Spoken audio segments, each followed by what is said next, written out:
Bonjour à tous, donc aujourd'hui dans cette vidéo je vais vous parler de la consommation d'alcool après avoir eu recours à une chirurgie bariatrique. Donc je rappelle que j'ai été opérée il y a maintenant 3 ans, en novembre 2016, et que je ne suis pas professionnelle de santé, je partage simplement mon témoignage, je n'ai aucune connaissance médicale. Voilà.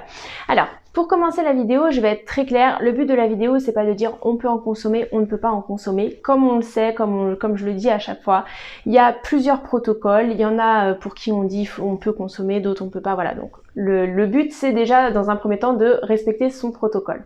Mais voilà, comme tout n'est pas identique pour tout le monde, je trouvais intéressant aussi d'échanger par rapport à ce sujet-là, à savoir la consommation d'alcool après la chirurgie bariatrique, simplement pour savoir aussi comment ça peut se passer pour d'autres tout simplement, et aussi que ceux qui sont en parcours préopératoire puissent avoir différents témoignages sur comment ça fonctionne après.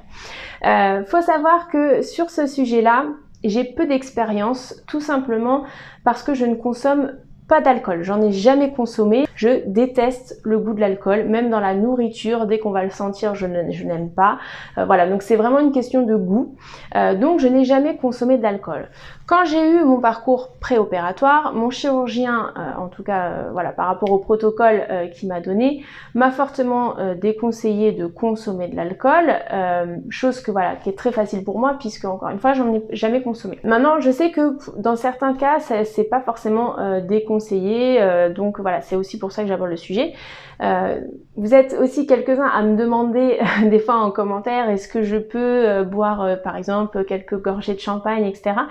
Voilà, je suis pas capable de vous répondre, déjà parce que ça dépend des protocoles, et puis encore une fois parce que je n'en consomme pas. Ce que je peux vous dire à mon niveau, c'est que j'ai quand même eu quelques témoignages en fait de certains d'entre vous qui me disaient que effectivement dans leur protocole il était autorisé parfois de consommer à très petite quantité lors d'occasions un peu d'alcool, et que certains me disaient que les effets en fait étaient un petit peu plus rapides, l'effet de l'alcool pouvait être beaucoup plus rapide, etc.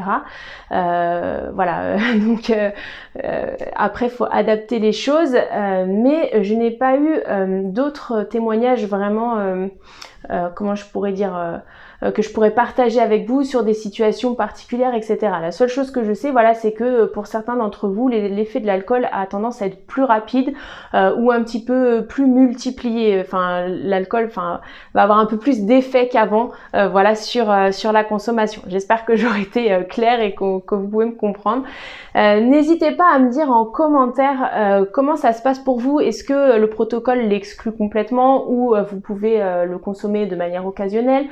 Quels sont les effets aussi quand vous le consommez? Voilà, ça permet encore une fois à tous ceux qui sont en parcours préopératoire et puis qui peuvent avoir habitude de consommer de temps en temps de l'alcool, etc., de savoir si ce sera possible ou pas pour eux, puis d'avoir aussi un témoignage sur ce qu'on peut ressentir, c'est super important. Et puis pensez bien aussi à liker et à partager. Je vous souhaite à tous une bonne soirée et je vous dis à demain pour une prochaine vidéo.